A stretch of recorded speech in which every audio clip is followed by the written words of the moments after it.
દરેક નીતિની સામે કાયદાની રીતે ઊભો રહેતો SSK ન્યૂઝ ચેનલ। સુરત મનપા દ્વારા હાલમાં રાજકોટ અગ્નિકાંડ બાદ સીલિંગની કરાયેલી કામગીરીને લઈ પતરાના શેડમાં રેસ્ટોરન્ટ, ઓનલાઈન, ગેરેજ, ફેબ્રિકેશન જેવા ધંધા કરનારાઓએ પાલિકાની કચેરીએ પહોંચી 25 દિવસથી રોજગાર વિહોણા હોવાનું અને હવે સીલ ખોલી દેવા માટે રજૂઆત કરી હતી। રાજકોટમાં પતરાના શેડમાં ધમધમતા ગેમ ઝોનમાં સર્જાયેલી કરુણાંતિકાના પડદા સમગ્ર રાજ્યમાં પડ્યા છે। ઠેર ઠેર ગેરકાયદે ચાલતી ફાયર સેફટી વિનાની પ્રવૃત્તિઓ પર સીલ લગાવવાની કામગીરી થઈ રહી છે। ત્યારે છેલ્લા 25 દિવસથી ધંધા રોજગાર વિહોણા અને ભાડાની જગ્યામાં પતરાના શેડ બનાવીને ચાલતા રેસ્ટોરન્ટ, ઓનલાઈન, ગેરેજ, ફેબ્રિકેટ જેવા અલગ અલગ 400થી વધારે ધંધાવાળા લોકોએ ધંધા રોજગાર પૂર્વવત કરવા દેવાની રજૂઆત સાથે માંગ કરતા પ્રશ્નો ઉઠાવ્યા હતા। સુરતમાં પતરાના શેડના સીલ ખોલી આપવાની માંગ સાથે ભાડુઆતોએ આવેદનપત્ર આપી કહ્યું હતું કે અમે 25 દિવસથી ધંધા રોજગાર વિહાણા છીએ।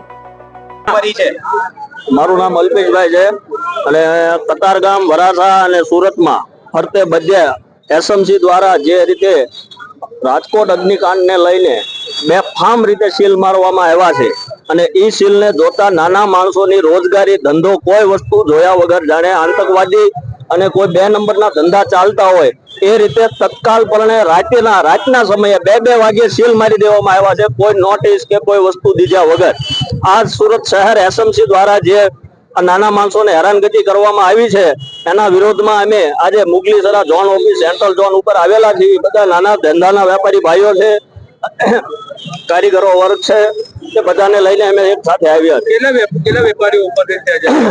500 જેટલા વેપારીઓ આજે હાજર છે અને આ અત્યારે અમે આવેદન પત્ર આપેલું છે। શું માંગ છે તમારી?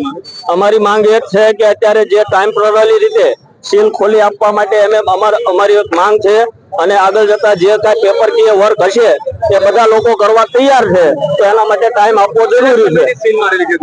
20 થી 25 દિવસ લાગી ગયા છે। 28 તારીખથી તમારું નામ?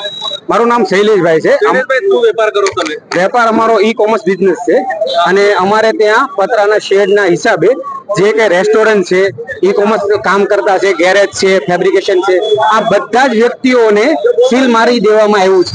સીલ મારી દેવા માટે અમને કોઈ પણ જાણ કરવામાં આવી નથી કે ભાઈ શું કામ સીલ મારવું, આ છે તે છે। સીલ મારી અને એમ કીધું ટેમ્પરરી સ્ટ્રક્ચર અનલીગલી છે।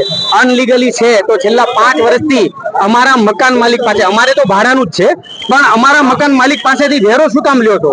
વીજળી આપો છો તમે, ગટર લાઈન આપો છો, કચરા પેટીઓની સુવિધાઓ આપો છો, તો તમે ઈ જે ગેરકાયદેસર વસ્તુ છે તો અત્યાર સુધી કેમ ન રોકી? તમને અત્યારે જ દેખાણું?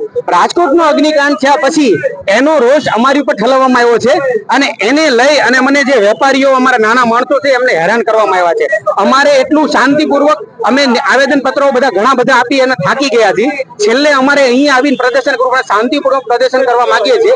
અમારી એક જ માંગ છે કે તમે અમને 90 દિવસનું અલ્ટિમેટમ આપો, અમને સીલ ખોલી આપો। 90 દિવસની અંદર અમે સમગ્ર જે કંઈ તમારા ડોક્યુમેન્ટ હશે એ અમને તમે રજૂ કરી દઈશું અને 90 દિવસની અંદર જો અમે રજૂ ન કરીએ તો તમે ફરી વખત સીલ મારી અને જે કંઈ પણ કાયદેસરની કાર્યવાહી થવાની હોય એ અમારી માટે કરી શકો છો, પણ મહેરબાની કરી અને પગે લાગીએ છીએ કે ભાઈ અમને અમારું ધંધો કરવા દો। દરેક નીતિની સામે કાયદાની રીતે ઊભો રહેતો SSK ન્યૂઝ ચેનલ।